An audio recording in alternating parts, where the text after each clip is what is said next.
तो हम लोग फर्स्ट चैप्टर हम लोग का कंप्लीट हो गया था। फर्स्ट चैप्टर से रिलेटेड किसी को कोई प्रॉब्लम, जो चीज़ें समझ में आना रही है? ठीक है, क्या नहीं समझ में आया कंटिन्यूटी का? देखो, लाओ इधर लाओ।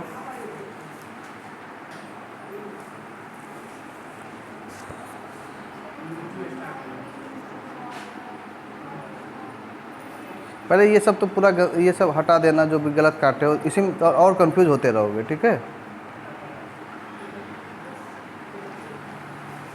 देखो, कंटिन्यूटी इक्वेशन बेसिकली हमारा जो एक्सप्लेन करता है वो जो भी हम माइनॉरिटी चार्ज कैरियर्स के लिए बेसिकली हम लोग उसको यूज करते हैं। और बेसिकली हम लोग क्या करते हैं कि जो हमारा होल करंट डेंसिटी होता है पर यूनिट टाइम में, उसका जो कि जो भी होल कंसंट्रेशंस की बात करते हैं या चार्ज कैरियर डेंसिटी की बात करते हैं, वो फंक्शन होता है डिस्टेंस और टाइम दोनों का, यानी x, t का फंक्शन होता है। और उसका जो भी फ्लक्स की बात करते हैं तो जो भी हमारा जनरेशन होता है और जो हमारा रिकॉम्बिनेशन होता है और माइनस रिकॉम्बिनेशन के रेट के इक्वल होता है। तो जब भी एक हम सैंपल लेते हैं, सेमीकंडक्टर सैंपल लिए थे, और उसमें जब भी हमारा जो करंट डेंसिटी था वो इंटर कर रहा था तो उसको बेसिकली हम लोग होल्स के लिए बात करते थे। तो इंटरिंग में जो करंट डेंसिटी जे से रिप्रेजेंट करते हो तो JPX लिखे थे, इंटरिंग करंट डेंसिटी।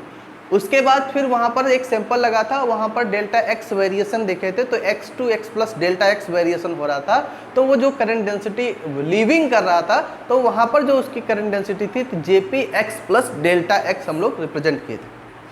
फिर हम लोगों ने कहा कि जो रेट बुल्ड अप हो रहा है और जो रेट बराबर क्या होता था, rate of increase in hole concentration minus recombination rate.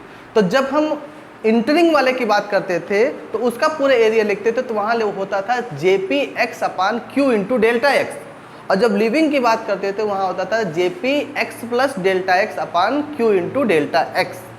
जब हम इसको फार्मूला लगाए वहाँ पर हम लोगों ने बताया कि जो भी रेट होल्स का बुल्ट अप हो रहा है वो इक्वल होता है rate of increase in hole concentration minus recombination rate. Minus recombination rate अगर होल्स के लिए बात करते हैं तो del P upon tau P होता था, अगर इलेक्ट्रॉन्स के लिए बात कर रहे हैं तो डेल N अपान टाउ N होता था। ये रिकॉम्बिनेशन रेट रिप्रेजेंट करता था। तो जब हम रेट ऑफ होल्ड बुल्टअप बराबर किए, क्या किए, रेट ऑफ इंक्रीज। तो इंक्रीज में देखोगे जब लीविंग और इंटरिंग दोनों का वैल्यू जाएगा तो 1/Q देखोगे दोनों में कॉमन है, तो 1/Q JP minus JPX plus delta x अपान delta x minus recombination rate. Holes के लिए बात कर रहे हैं तो del P upon tau P लिखे होंगे। उसके बाद हम लोगों ने वहाँ पर डेल्टा x टेंड्स टू 0 एक लिमिट फंक्शन यूज किया। और जानते हो कि कोई limit delta x tends to 0 function of fx plus delta x minus fx upon delta x, अगर इस तरह का फंक्शन लिमिट में लगा रहे हो तो वहाँ पर माइनस ऑफ fx आता है। तो माइनस ऑफ वैल्यूज कर लिखने के बाद चलते हमारी जो वैल्यूज आएगी वो minus 1/Q del P upon del x आ जाएगी, del P upon del x आ जाएगी। और माइनस हमारा रिकॉम्बिनेशन रेट होता था minus del P upon tau P। अब यहाँ पर एक चीज़ और स्पेसिफाइड निकल के आ रहा है कि यहाँ पर जो हम करंट यूज कर रहे हैं माइनॉरिटी, वो ड्रिफ्ट करंट नहीं यूज कर रहे हैं बल्कि क्या कर रहे हैं, डिफ्यूजन करंट यूज कर रहे हैं। जो डिफ्यूजन करंट यूज कर रहे हैं तो वहाँ इलेक्ट्रॉन और होल के लिए डिफरेंट करंट्स हम लोग लिखे हुए हैं, पढ़े हुए हैं। तो जब हम चूंकि यहाँ बेसिकली बात शुरू से किससे कर रहे हैं, होल्स के लिए बारे में बात कर रहे हैं, तो होल्स के लिए डिफ्यूजन करंट JP बराबर क्या हो जाएगा, माइनस क्या होगा, JP का होल क्या लिखा होगा, माइनस Q DP और del P upon del x. ये चीज़ होता। तो जहाँ जहाँ उस इसके पहले वाले एक्सप्रेशन में JP था, उस JP की जगह पे करंट कौन सा लिखेंगे, डिफ्यूजन करंट होल्स के लिए। तो वो वैल्यूज वहाँ पर पुट कर देंगे और उसको जो भी कट पिट पाएगा वहाँ वैल्यूज पुट करोगे तो कुछ चीज़ें Q से कट जाएगी, माइनस से कट जाएगा, तो जो एक्सप्रेशन निकल के आएगा वही एक्सप्रेशन कहलाता है कंटिन्यूटी इक्वेशन। क्या करो, हाँ, तो होल्स के लिए प्लस वो चेंज हो जाता है ना, एक के लिए माइनस होगा तो दूसरे के लिए प्लस हो जाता है। कहाँ पे, तो ये सही तो है, होल्स के लिए माइनस आता है ना। यहाँ पे देखो डिफ्यूजन इक्वेशन यहाँ लिखे होंगे, ड्रिफ्ट एंड डिफ्यूजन करंट लिखे हो ना, ये ड्रिफ्ट करंट ये तुम्हारी डिफ्यूजन करंट। डिफ्यूजन देखो पी के लिए लिखे जेपी बराबर क्या लिखो माइनस ई डी पी अपन डी। यहाँ होल्स के लिए इलेक्ट्रॉन्स के लिए लिखो तो प्लस ई हो जाएगा। तो यहाँ पर देखो होल्स के लिए लिखे हैं तो यहाँ पर देखो जेपी बराबर माइनस क्यू डी पी अपन डी है। अब इस वैल्यूज़ को ले जाके यहाँ पे जहाँ जहाँ जेपी है वहाँ पुट कर दिए। पुट कर दोगे तो सॉल्व करोगे तो एक्सप्रेशन आ जाए और यही हमारा क्या कहलाएगा होल्स के लिए कंटिन्यूटी इक्वेशन कहलाएगा। इसी तरह सिमिलरली इलेक्ट्रॉन्स के लिए लिख सकते हैं। ये काम किया तो थोड़ा सा लीक से हटके है, मतलब ऐसे जैसे पढ़ते हुए आ रहे थे थोड़ा सा अलग हटके है, लेकिन कभी कभी एग्जाम में पूछा जाता है तो उस हिसाब से हमको उस पर अप्रोच करना। और कोई टॉपिक ऐसा है जिस पे कोई दिक्कत किसी फर्स्ट देखो एक एक चैप्टर क्लियर करते 100% तभी आगे चलने की ज़रूरत है। नहीं तो पता चले कि दूसरा चैप्टर शुरू करें फिर पहले चैप्टर में भी प्रॉब्लम रहे तो फिर वो चीज़ अच्छी नहीं है, ना तुम्हारे लिए ना हमारे लिए। हम ये चाहते हैं कि एक यूनिट अगर कंप्लीट हो रहा है तो पहली बात सिलेबस का हर एक पॉइंट उसमें डिस्कस होना चाहिए। कहीं ऐसा ना हो कि कोई भी क्वेश्चन पूछ लिया तुमको उसका सिलेबस में पार्ट ना मिले। दूसरी बात कि अनसॉल्व से रिलेटेड उस यूनिट से जितने भी क्वेश्चन पूछे गए आज तक वो सारे के आंसर तुम्हारी कॉपी में होने चाहिए। अगर ये दो चीज़ें हमारी कॉपी में हमारे नोट्स में है तो फिर तो हमको दुनिया में कोई भी क्वेश्चन बनेगा उससे रिलेटेड तो फिर हमको प्रॉब्लम नहीं होने वाली मैक्सिमम केसेज में। तो हमको अपनी पढ़ाई इसी तरीके से अप्रोच करनी है, तभी हम आगे सर्वाइव कर पाएंगे और आगे चीज़ें एनालाइज कर पाएंगे। दूसरी बात कि जो लोग लेट से आए हैं वो लोग वीडियोस देख के और नोट्स करके अपना एक कंप्लीट नोट्स बना लिए होंगे और बनाने के बाद उनकी जो टॉपिक मिस रह गई, जो चीज़ें उनको समझ में नहीं आ रही है वो क्लास के बाद डिस्कस करके पूछ सले ताकि उनका वो कॉन्सेप्ट क्लियर रहे और उनकी तैयारी होती रहे। और जब भी क्लास में यहाँ आओ, यहाँ आने से पहले पिछला जो भी चीज़ें हैं उसको रिवाइज अच्छे से कर लो। कोई क्वेश्चन नहीं मिल रहा उस क्वेश्चन को देख लो और यहाँ पर उस चीज़ पर डिस्कस करके तभी आगे की तरफ अप्रोच किया जाए। नहीं तो पता चलेगा कि हम लोग चैप्टर पे चैप्टर बढ़ते चले गए और हमारा पीछा नॉलेज अगर एक्वायर नहीं रहेगा तो बाद में कभी क्लियर नहीं हो पाता, क्योंकि सिलेबस बहुत लेंदी है। अभी तो हम फर्स्ट यूनिट स्टार्ट किए हैं, अभी पीएन जंक्शन पढ़ोगे, ट्रांजिस्टर पढ़ोगे और पीएन जंक्शन और ट्रांजिस्टर बहुत बड़ी बड़ी यूनिट्स हैं। तो पता चलेगा हम लोग लास्ट पॉइंट पर पहुँचेंगे तब भी ट्रांजिस्टर ख़त्म नहीं हो पाएगा। 3 ही यूनिट पढ़ते पढ़ते पूरा साल बीत जाता है। बाकी के तो यूनिट्स बहुत आसान है, वो तो जल्दी जल्दी खत्म हो जाएंगे, पता ही नहीं चलेगा। चाहे तुम्हारा मॉड्यूलेशन वाला चैप्टर हो, चाहे डिजिटल इलेक्ट्रॉनिक्स का चैप्टर हो, चाहे तुम्हारा और भी 2 चैप्टर हो, लेकिन बेसिकली सबसे ज़्यादा पढ़ाई जो टाइम एक्वायर करता है वो सेमीकंडक्टर, डायोड और ट्रांजिस्टर करता है। और यही तीनों बेस ही हैं पूरे एनालॉग के, यही तीनों बेस हैं। इन्हीं तीनों के बारे में अगर अच्छे से इन्फॉर्मेशन हो तो फिर हमको कोई समस्या ही नहीं। तो एक लड़ाई तो हम लोग लड़ लिए, सेमीकंडक्टर की लड़ाई लड़ लिए, जितनी इन्फॉर्मेशन लेना था लीजिए। अब डायोड की लड़ाई है। अब डायोड के बारे में हमको पूरी इन्फॉर्मेशन लेना है, जितने भी डायोड हो सकते हैं सारे डायोड्स के बारे में हमको यहाँ बात करनी है। उसके बाद जब डायोड क्लियर होगा तो डायोड से रिलेटेड ट्रांजिस्टर्स के बारे में बात करें। यहाँ तक किसी को कोई प्रॉब्लम नहीं है ना? चलो नेक्स्ट यूनिट स्टार्ट करते हैं। यूनिट सेकेंड है हमारा पीएन जंक्शन।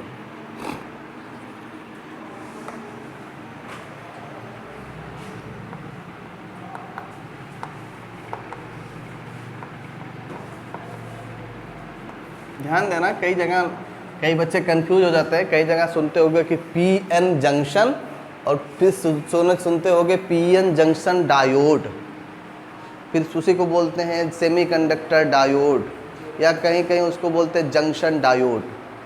तो पहले तो ये समझ लो कि पीएन जंक्शन और पीएन जंक्शन डायोड एक ही है कि इन दोनों में डिफरेंस है, क्योंकि हम पढ़ सब लेते हैं लेकिन थोड़ा सा एनालाइज नहीं कर पाते। तो बेसिकली जो पीएन जंक्शन और पीएन जंक्शन डायोड है दोनों का कॉन्सेप्ट तो सेम है, कॉन्सेप्ट तो सेम है, लेकिन जो पीएन जंक्शन है वो एक थ्योरेटिकल एस्पेक्ट्स है।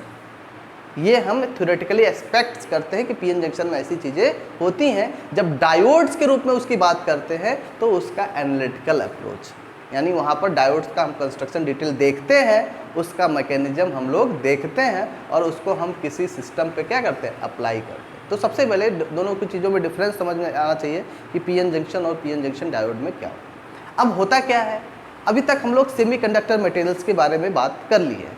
सेमीकंडक्टर मटेरियल्स के बारे में बात की है तो जनरली हम लोग पाए कि 2 तरह के सेमीकंडक्टर मटेरियल होते हैं।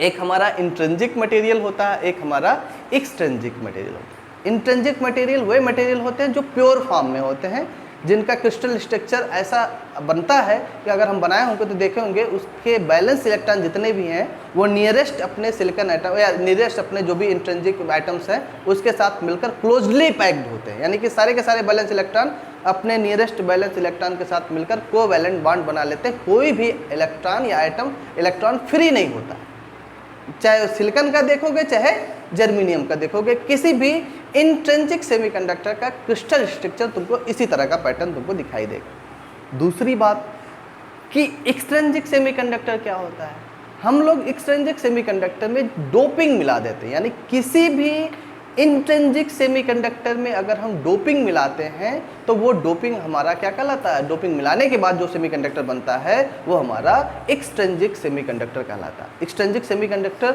दो तरीके के होते हैं, एक एन टाइप सेमीकंडक्टर होता है, एक पी टाइप सेमीकंडक्टर होता है। जब हम डोपिंग पेंटावैलेंट आइटम की मिलाते हैं, किस में मिलाएंगे, किसी इंट्रिंसिक सेमीकंडक्टर में मिलाएंगे। अगर पेंटावैलेंट आइटम से डोपिंग कराते हैं तो पेंटावैलेंट आइटम का मतलब उसके पास कितने बैलेंस इलेक्ट्रॉन होंगे, पाँच बैलेंस इलेक्ट्रॉन का मतलब समझ रहे हो कि आउटर मोस्ट उसका इलेक्ट्रॉनिक कॉन्फ़िगरेशन लिखो और उसका आउटर मोस्ट ऑर्बिट में जितने भी इलेक्ट्रॉन होते हैं वही उसके क्या कहलाते हैं, बैलेंस इलेक्ट्रॉन कहलाते हैं। तो पेंटावैलेंट आइटम से डोपिंग कराएंगे किस में, किसी इंट्रिंसिक सेमीकंडक्टर में कराएंगे। और इंट्रिंसिक सेमीकंडक्टर के बैलेंस इलेक्ट्रॉन कितने होते हैं, 4 बैलेंस इलेक्ट्रॉन होते हैं। तो 4 तो उसके साथ मिलकर पेंटावैलेंट आइटम के साथ कोवैलेंट बॉन्ड बना लेंगे, लेकिन 5वां क्या हो जाएगा, फ्री हो जाएगा। तो फ्री हो जाएगा तो वो अपनी एनर्जी ले जाके किसी दूसरे इलेक्ट्रॉन को क्या करता है, डोनेट करता है, और दूसरा इलेक्ट्रॉन फिर कोवैलेंट बॉन्ड बना के दूसरा वाला पहले वाला क्या हो जाता है, फ्री हो जाता है। तो इसलिए एन टाइप सेमीकंडक्टर हमारा जनरेशन होता है, और एन टाइप को इसीलिए हम लोग डोनर टाइप भी बोलते हैं।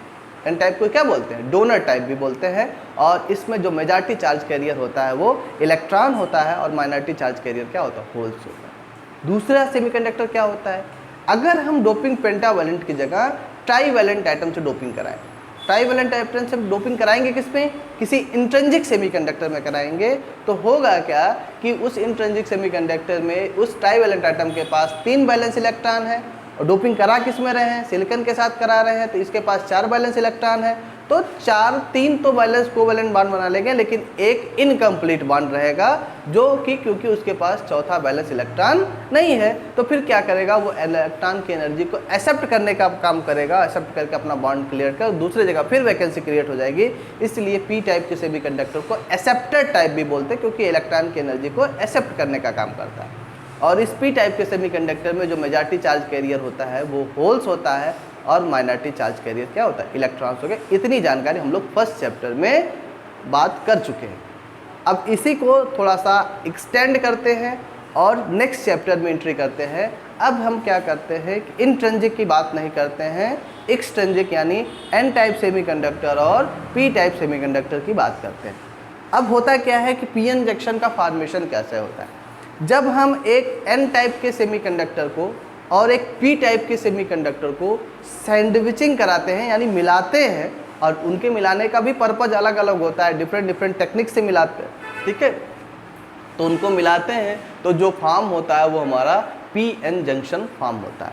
उस पी एन जंक्शन का सबसे इम्पॉर्टेंट कैरेक्टरिस्टिक्स होता है कि इसमें जो करंट फ्लो होती है वो ओनली वन डायरेक्शन में फ्लो होती है। दूसरा सबसे इम्पॉर्टेंट स्पेसिफिकेशन होता है कि पी एन जंक्शन डायोड का, कि इसमें जो करंट होती है, जैसे हमारा जो एसी करंट होता है उसको ब्लॉक करके डीसी करंट पास करता है। जैसे सबसे ज़्यादा यूज हम लोग उस दिन चर्चा किए होंगे कि मोबाइल फ़ोन्स के चार्जर में होता है, क्योंकि हमारा जो मोबाइल फ़ोन जिसमें बैटरी लगी हुई है वो डीसी सप्लाई एक्वायर करती है, और हमारे जो मेन स्विच में सॉकेट में लाइट आ रही है वो एसी आ रही है। और हम जो मोबाइल फ़ोन की कैपेसिटी डीसी की मैक्सिमम 10 to 15 वोल्ट्स एक्वायर कर सकती है, लेकिन इस बोर्ड में कितनी आ रही है, 240 वोल्ट्स की आ रही है। तो हम चार्जर किस में लगाते हैं, मेन सॉकेट्स में लगाते हैं, और वहाँ पर 240 वोल्ट की सप्लाई आ रही है, और हमको चाहिए कितनी, 10 to 15 वोल्ट्स। एक तरह से देखना चाहिए तो ब्लास्ट हो जाना चाहिए हमारा मोबाइल फ़ोन, लेकिन होता नहीं है। तो चूँकि वहाँ पर डायोड्स लगे होते हैं, और डायोड्स का काम क्या होता है, वो एसी करंट को वहीं पर ब्लॉक कर देता है और डीसी करंट पास करता है, जिससे हमारा जो सप्लाई है वो पास आउट हो जाता है। तो ये चीज़ जानना जरूरी है, सबसे मेन फैब्रिकेशंस में है। इसलिए ये जो भी सिस्टम पढ़ रहे हो, जो भी आज की जनरेशन में देख रहे होगे, जितने भी सारे गैजेट्स है, इलेक्ट्रॉनिक डिवाइसेज है, जितने भी आज के समय में पॉसिबल है, सब के सब सेमीकंडक्टर मटेरियल्स की देन है। सब के सब सेमीकंडक्टर मटेरियल से मिलकर बना रहे हैं, सब जगह डायोड का यूज हो रहा है, सब जगह ट्रांजिस्टर। जब डायोड ट्रांजिस्टर यूज हो रहा है मतलब वो बनेगा किससे? सेमीकंडक्टर मटेरियल से। ऐसा इसलिए भी है क्योंकि ये बहुत इकोनॉमिकल है, इसमें कास्ट पॉइंट ऑफ व्यू बहुत कम है, लेकिन इसमें पावर कंजम्पशन बहुत कम है और इसकी long life as comparison to उसके बहुत ज़्यादा है। इसीलिए हम लोग सेमीकंडक्टर मटेरियल्स का यूज करते हैं। पता चलता है कि इतनी छोटी सी इंटीग्रेटेड सर्किट्स होती है, आईसी होती है, और उसी आईसी में कई सारे ट्रांजिस्टर, कई सारे डायोड्स लगे होते हैं जो सिग्नल को और बेहतर तरीके से एम्पलीफाई करने का काम करते हैं। जहाँ पहले ट्रायोड और डायोड वाल्व्स की बात करें, इंटरमीडिएट में पढ़े होंगे, ट्रायोड वाल्व और डायोड वाल्व कितने बड़े इंस्ट्रूमेंट हुआ करते थे, वहाँ से सिग्नल को एम्पलीफाई करने का काम करते थे, कितना पावर ज़्यादा कंजम्पशन उसमें होता था। आज उसकी जगह की छोटा सा ट्रांजिस्टर काम कर देता था कम पावर में और उससे अच्छे स्पेसिफिकेशन में उसको एम्पलीफाई करने का काम करता है। तो ये कितना एडवांसमेंट है या हमारी टेक्नोलॉजी का, हमारे सिस्टम्स का, कि जहाँ पर इस सेमीकंडक्टर की वजह से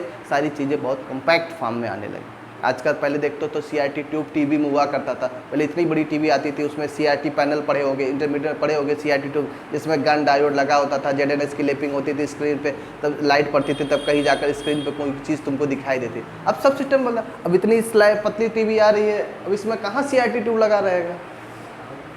CRT ट्यूब कहाँ लगा रहेगा? तो उसकी वर्क फंक्शनिंग के हिसाब से तो इसमें तो पिक्चर आने ही नहीं चाहिए। लेकिन सारी चीज़ें क्या हो गई? ट्रांसफॉर्म हो गई हैं, सारी चीज़ें कम्पैक्ट हो गई है due to the semiconductor theory. इसीलिए सेमीकंडक्टर फिजिक्स इतना इंपॉर्टेंट, और इतना इंपॉर्टेंट इसलिए भी है क्योंकि फर्स्ट लेक्चर में ही बताया था इसकी सबसे इंपॉर्टेंट प्रॉपर्टी है सेमीकंडक्टर मटेरियल की कि इसकी कंडक्टिविटी को हम कंट्रोल कर सकते हैं। इसकी कंडक्टिविटी को हम कंट्रोल कर सकते हैं, अपने हिसाब से ना डोपिंग करा रहे हैं, अपने हिसाब से इसकी कंडक्टिविटी को कंट्रोल करें। कंडक्टर के साथ ऐसा नहीं कर सकते थे, इसीलिए कंडक्टर जबकि बहुत अच्छा है, उसकी कंडक्टिविटी बहुत अच्छी है, लेकिन उसको हम यूज़फुल नहीं है। इंसुलेटर मटेरियल है, उसके लिए भी यूज़फुल नहीं है क्योंकि उसमें करंट ही फ्लो नहीं। इसलिए सेमीकंडक्टर को इतना हम इम्पोर्टेंस देते हैं और इस पूरी सेमीकंडक्टर की पूरी थ्योरी हम लोग पढ़ते हैं। ठीक है, तो ऐसा है कि चूँकि इसमें थ्योरी ज़्यादा है तो थोड़ा थोड़ा जितनी चीज़ें बात कर ले रहे हैं उतनी उतनी चीज़ें लिखते भी चलते हैं, नहीं तो पता चलेगा 1-2 लेक्चर ऐसे ही थ्योरी में सुनने में चला जाएगा और टाइम भी नहीं रहेगा तो हम लिख भी नहीं पाएंगे। ठीक है, नहीं, सेमीकंडक्टर में भी नैनो मटेरियल्स होता है। नैनो मटेरियल फिजिक्स के हर एक ब्रांच में इंक्लूड होता है, जहाँ पर हम नैनो स्केल के बारे में बात करते हैं। नैनो स्केल होता है, पढ़ते हो गए, स्केलिंग करते हो गए, तो वहाँ नैनो स्केल 10⁻⁹ मीटर के बारे में बात करते हैं। जब भी फिजिक्स में नैनो स्केल के बारे में बात करते हैं हम लोग, चाहे जिसका भी रिसर्च वर्क हो, चाहे जिस भी फील्ड का रिसर्च हो, हर जगह नैनो इंक्लूड हुआ, चाहे बायो फिजिक्स हो, लिक्विड क्रिस्टल हो, हर जगह हमारा नैनो स्केल बात करते। तो नैनो टेक्नोलॉजी एक एडवांस टेक्नोलॉजी है, वो जहाँ भी उस स्केल पे बात करेंगे वो हमारा नैनो टेक्नोलॉजी में आता है। नैनो मटेरियल्स ही मतलब जिस भी एनालिसिस करेंगे जहाँ पर नैनो स्केल के बारे में बात करेंगे, नैनो स्केल से रिलेटेड एनालिसिस करेंगे, वही हमारा नैनो टेक्नोलॉजी या नैनो मटेरियल्स के बारे में बात करते हैं। अभी आगे चलोगे, MSc पढ़ोगे तो वहाँ एक ब्रांच पढ़ोगे फिजिक्स की, नैनो टेक्नोलॉजी, एक फिजिक्स की अलग ब्रांच है। जैसे यहाँ इलेक्ट्रॉनिक्स पढ़ रहे हैं, इससे फिजिक्स की अलग ब्रांच है नैनो टेक्नोलॉजी, वहाँ पर हम लोग नैनो के बारे में बात करते हैं। लेकिन ऐसा ज़रूरी नहीं कि बस उसी ब्रांच में हम लोग बात करें, हम लोग अपने बायो फिजिक्स में रिसर्च करते हैं। अब देखो हम लोग, हमारा जो फील्ड का रिसर्च है वो हमारा बायो मॉलिक्यूल्स पर, ड्रग्स पर रिसर्च है। हम है फिजिसिस्ट, रिसर्च वर्क है बायो मॉलिक्यूल्स यानी ड्रग्स पे, और वो भी देखो इन्वॉल्वमेंट कितना है उस ड्रग्स में, पूरा केमिस्ट्री इन्वॉल्व है, यानी कि पूरे के पूरे रिसर्च वर्क में पूरी ऑर्गेनिक केमिस्ट्री है।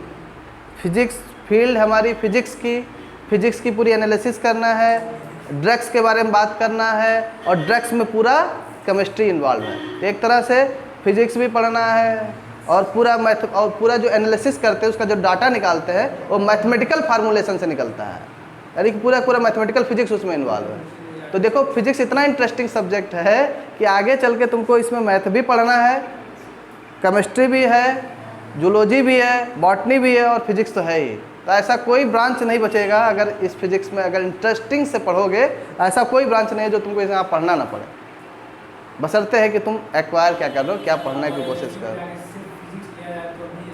अरे MSc फिजिक्स ही ना हम हैं, MSc फिजिक्स है, रिसर्च बायो फिजिक्स में है। बायो फिजिक्स मतलब फिजिक्स का ही एक ब्रांच होता है, ऑप्टिक्स भी ब्रांच है।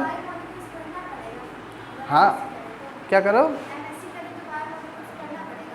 नहीं, कोई ज़रूरी नहीं। जब MSc करने जाते हो तो वहाँ स्पेशलाइजेशन होता है, कि पर्टिकुलर किस स्पेशलाइजेशन में तुम एमएससी कर रहे हो, इलेक्ट्रॉनिक्स में, स्पेक्ट्रोस्कोपी में, सॉलिड स्टेट में, बायोफिजिक्स में, ऐसे कई सारे ब्रांचेज होते हैं, उसी में स्पेशलाइजेशन होता है। ऑप्टिक्स कोई स्पेशलाइजेशन नहीं होता है, स्पेक्ट्रोस्कोपी स्पेशलाइजेशन होता है, उसमें ऑप्टिक्स आ जाता है। तो पर्टिकुलर ऑप्टिक्स कोई स्पेशलाइजेशन नहीं होता, तो उस स्पेशलाइजेशन में एमएससी की डिग्री मिलती है। लेकिन गोरखपुर यूनिवर्सिटी में 5 स्पेशलाइजेशन है, एक एक्सरे का है, एक सॉलिड स्टेट है, एक बायोफिजिक्स है, एक इलेक्ट्रॉनिक्स है, एक एस्ट्रोफिजिक्स। इस 5 स्पेशलाइजेशन ही आपको वहाँ पर मिलते हैं। बाकी अदर जितने भी कॉलेजेस में जाओगे, चाहे वो सेंट एंड्रयूज हो, चाहे मारवाड़ हो, चाहे एमजी हो, सब जगह ओनली इलेक्ट्रॉनिक्स है। यानी कि बस यूनिवर्सिटी में कैंपस में एडमिशन होता है तो 5 तुमको ब्रांचेज से सम स्पेशलाइजेशन मिलेगा, लेकिन बाकी किसी कॉलेजेस में एडमिशन लेते हो तो ओनली इलेक्ट्रॉनिक्स मिलेगा।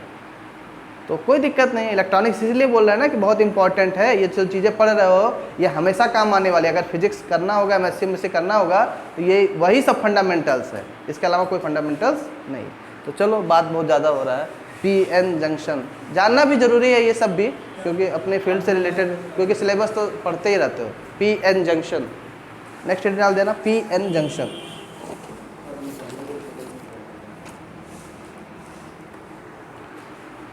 पीएन जंक्शन हेडिंग डाल देना।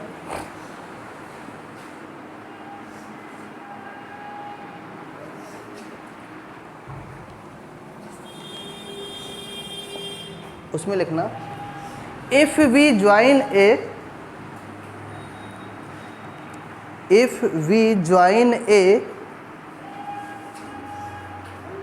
piece of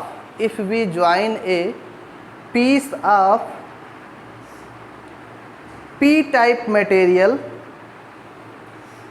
अच्छा एक चीज़ और ध्यान देना, इसके लिए सबसे इम्पोर्टेंट कंडीशन है, जब हम ज्वाइन करते हैं तो जो मटेरियल है वो सेम मटेरियल का होना चाहिए। ऐसा नहीं करना कि एक सिलिकॉन का एन टाइप ले लिए और जर्मेनियम का पी टाइप ले लिए और उसकी सैंडविचिंग करा रहे तो पीएन जंक्शन हमको फॉर्म होगा, ऐसा नहीं है। बल्कि एन और पी सेम मटेरियल का होना चाहिए। चाहे हम सिलिकॉन का ले रहे हैं तो सिलिकॉन का ही होना चाहिए, अगर जर्मेनियम का ले रहे हैं तो जर्मेनियम का ही होना चाहिए।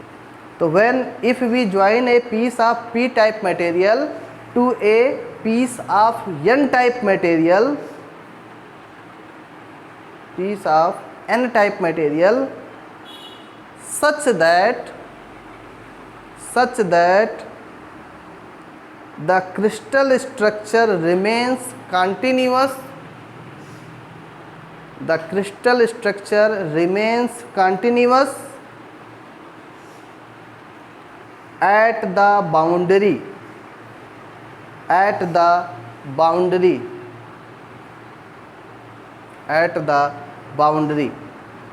comma a p-n junction is formed, at the boundary comma a p-n junction is formed।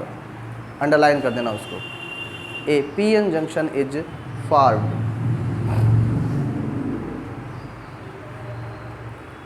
Full stop.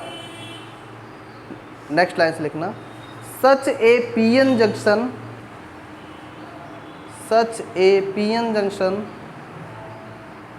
are fundamentals to the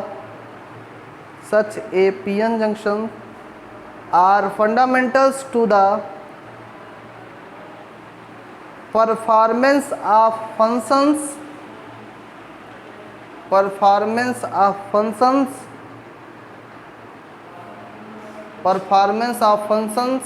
such as rectification मतलब इसका काम वही है कि एसी को क्या करेगा, ब्लॉक करेगा और डीसी को पास करेगा। Such as rectification, comma amplification, comma switches,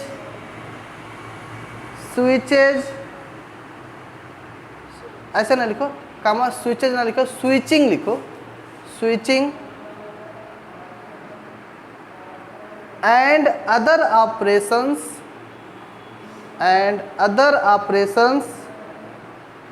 in electronic circuits। ठीक है। मतलब इतने सारे इलेक्ट्रॉनिक सर्किट्स में ये ऑपरेशन के तौर पर हमारा पीएन जंक्शन यूज होता है। फुल स्टॉप करके नेक्स्ट लाइन से लिखना, ए useful PN junction, A useful PN junction can not be produced, cannot be produced by simply passing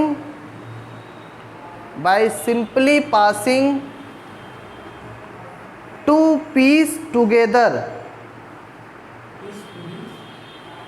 A useful PN junction cannot be produced by simply passing two pieces together or by welding, welding, or by welding.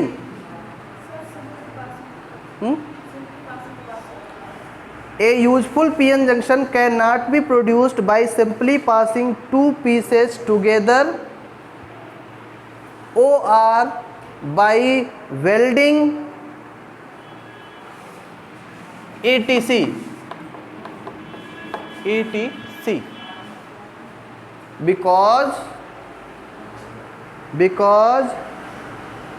it gives rise to discontinuous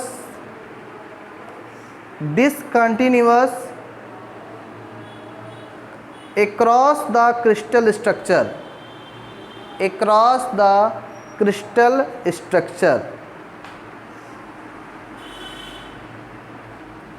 ठीक है, full stop. Special fabrication techniques, paragraph change करके लिखना, special fabrication techniques are adapted to, special fabrication techniques are adapted to fabrication, fabrication, fabrication techniques are adapted to form a PN junction,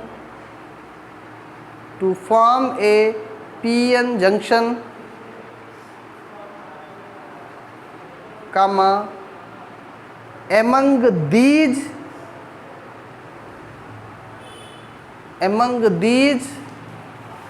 three popular techniques are,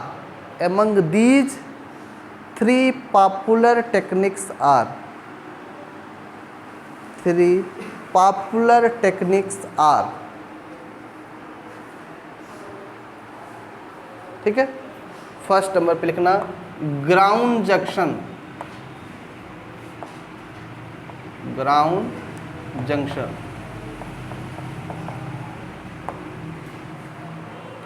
second हमारा fused और alloy junction,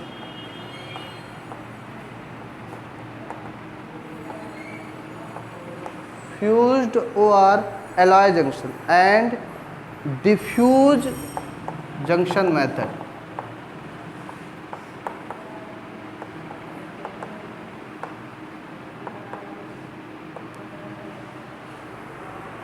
diffused junction method, ठीक है, ठीक है। इसका मतलब देखो क्या कह रहा है कि इसका मतलब ये नहीं है कि पीएन जंक्शन में एक P type material active simply हम ऐड कर दिए या उसकी वेल्डिंग कर दिए तो हमको पीएन जंक्शन फॉर्म हो जाएगा, बल्कि ऐसा नहीं है। इसके लिए हमको कुछ स्पेशल टेक्निक्स हैं, उन टेक्निक्स जब का यूज करता है, और ये टेक्निक्स यूज कौन करता है? मैन्युफैक्चरर यूज करता है, जो उसको डिजाइन करता है। और वो कई सारी टेक्निक्स हो सकती है, जैसे उसमें कुछ टेक्निक है ग्राउंड जंक्शन का भी है, और फ्यूज और एलॉय जंक्शन का भी है, और डिफ्यूज जंक्शन मेथड्स का। देखो ये सब चीज़ें इंपॉर्टेंट पता होनी चाहिए, क्योंकि बहुत लोग पीएन जंक्शन पढ़ लेते हैं, जान लेते हैं, लेकिन इसके बारे में इंफॉर्मेशन उनको नहीं हो पाती है कि आखिर पी और एन ऐसे सिंपली जुड़ जा रहा है कि किसी स्पेशल मेथड के द्वारा जुड़ता है। हमको मैकेनिज्म पी और एन के बारे में पढ़ना है, तो हर एक कंप्लीट इन्फॉर्मेशन हमको होना जाना चाहिए। इसलिए पॉइंट में पैराग्राफ चेंज करके हम लोग हर एक पॉइंट डिस्कस कर लिए हैं कि पी एन जंक्शन क्या है, ये इलेक्ट्रॉनिक सर्किट्स में किस पर्पज के लिए यूज़ किया जाता है, तो बेसिकली उसका पर्पज क्या होता है, कौन से ऑपरेशन को प्रोड्यूस करता है, रेक्टिफिकेशन में, एम्पलीफिकेशन में और स्विचिंग में, और उसके में किस जगह यूज़ किया जाता है, स्विच और एम्पलीफिकेशन, रेक्टिफिकेशन हो गया, एम्पलीफिकेशन हो गया, स्विचिंग हो गया, और इलेक्ट्रॉनिक सर्किट्स में इस तरह के सारे ऑपरेशंस को हम लोग क्या करते हैं, यूज करते हैं। इसका उसके बाद फिर पैराग्राफ चेंज करके लिखाए होंगे कि ऐसा नहीं है कि पी और एन मटेरियल को हम ऐसे ही नॉर्मली सब्स्टिट्यूट कर देंगे या बिल्डिंग कर देंगे तो हमको पी एन जंक्शन फॉर्म हो जाएगा। उसके लिए हम लोग स्पेशल टेक्निक्स का यूज़ करते हैं और वो स्पेशल मेथड्स हमारे ये हैं। इसके बाद नेक्स्ट हेडिंग डाल देना P N junction diode.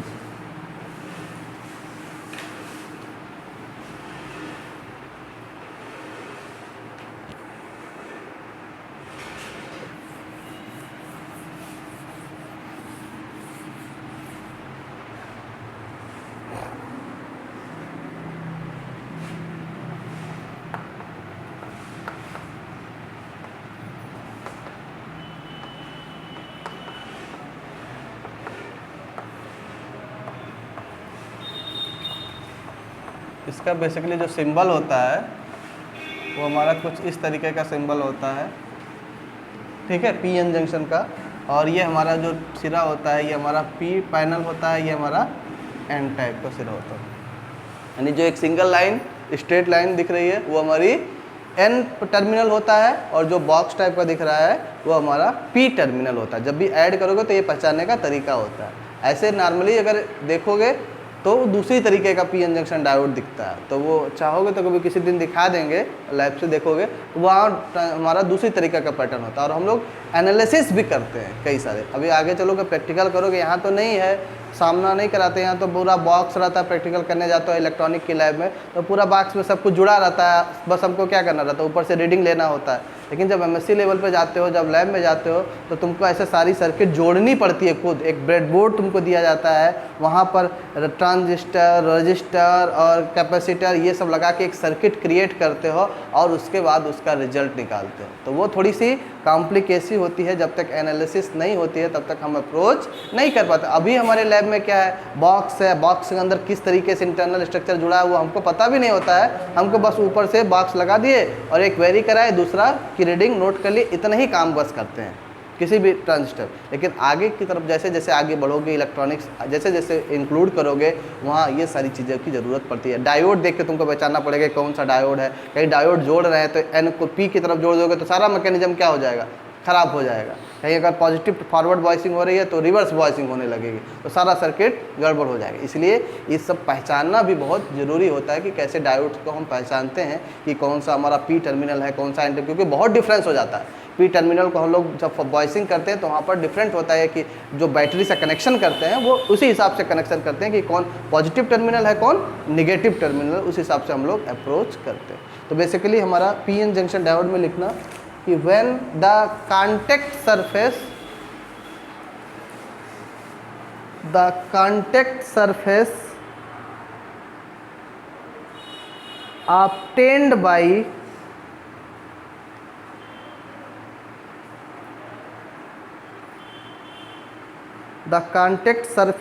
obtained by suitably joining a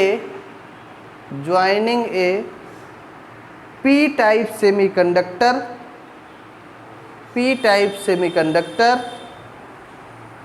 with n-type semiconductor and separated by a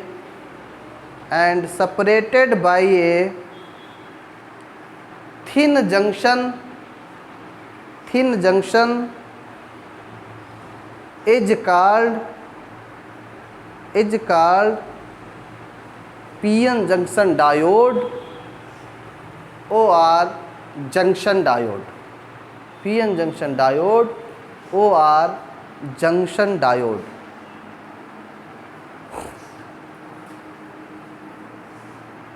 ठीक है, तो स्टॉप करके नेक्स्ट लाइन से पैराग्राफ चेंज करके, इन the PN junction diode, in the PN junction diode, comma, the n-type semiconductor is at right and p-type semiconductor is at left. n-type semiconductor is at right and p-type semiconductor is at left, comma, p region as holes,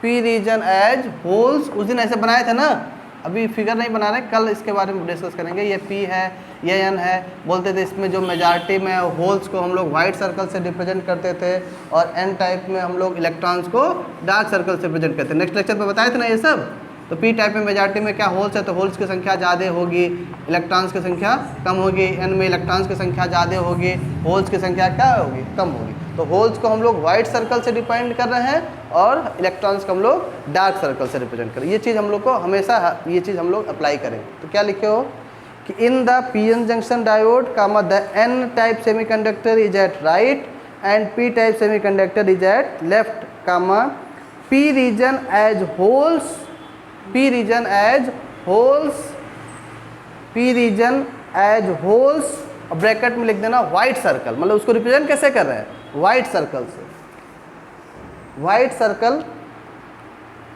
and n region has electrons, and n region has electrons, और bracket में लिख देना dark circle.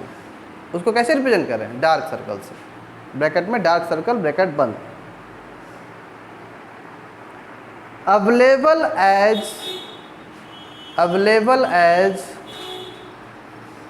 Majority charge carriers, available as majority charge carriers, majority charge carriers, full stop. Note that a few electrons are also present, a few electrons are also present in p region,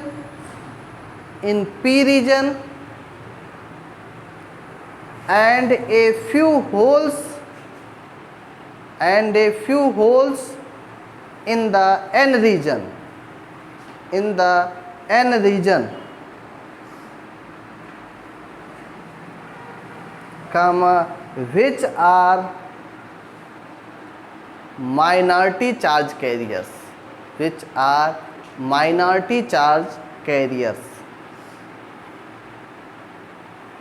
and make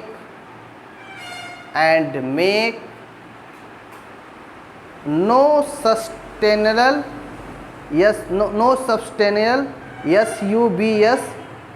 SUBSTANTIAL and make no sustainable SUBSTANTIAL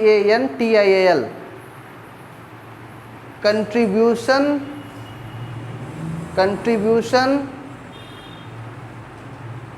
to any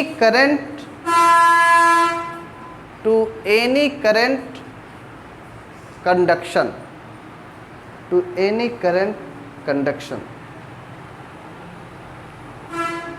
ठीक है। उसके बाद एक heading डाल देना circuit and symbol, उसी में एक सब हेडिंग डाल देना कि सर्किट एंड सिंबल।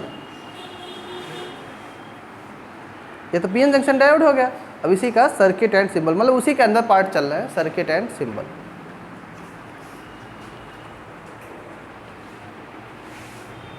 तो सबसे पहले ऐसे बना लेना,